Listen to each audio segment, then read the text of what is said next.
Israelite House.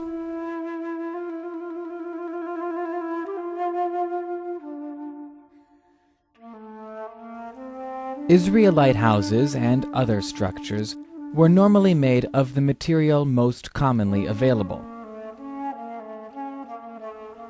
The most common and easily accessible building material in the land of Israel were stones.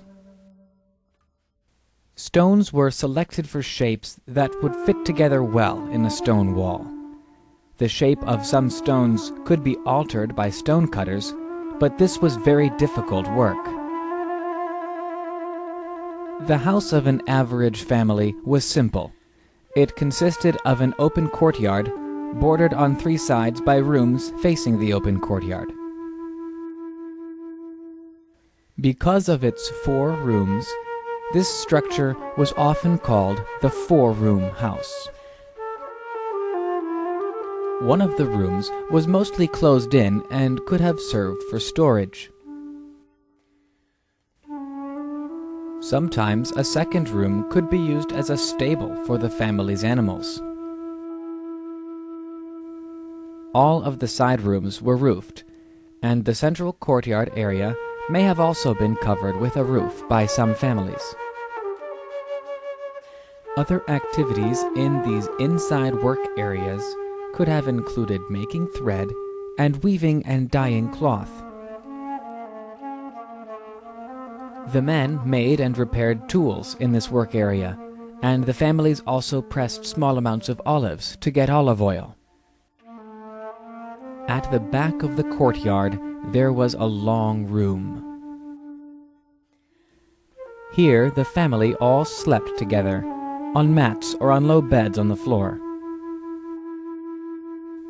The sleeping and eating room was lit during the daytime only by whatever light came in through the doorway or small windows. At night, oil lamps provided light.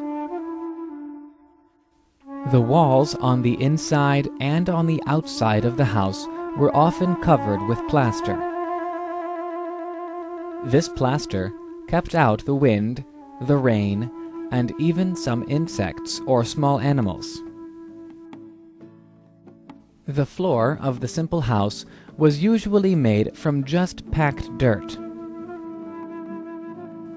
Most family houses usually had only one floor. The roofs of Israelite houses were flat, so it was normal to have stairs built against an outside wall which led up onto the roof. Many family activities took place up on the flat roofs of homes. During hot weather, people often slept there. They also stored grain and other produce there. Usually, they just sat there talking and enjoying the evening breeze. The roof was constructed of 3 layers. First, wooden beams were laid between the walls. Then, smaller sticks were laid down on top of the beams, crosswise, close to each other. On top of the sticks was a layer of dirt. This was packed down with a stone roller. Some houses also had a layer of stone tiles on top of the dirt. The door of the house was made of wood and also had wooden hinges.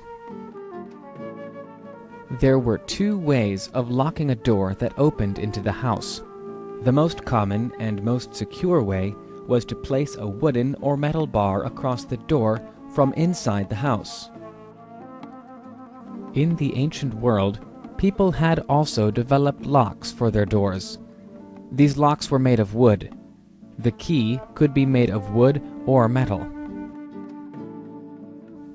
As families expanded, they often did not build new houses, but just added rooms to their existing house.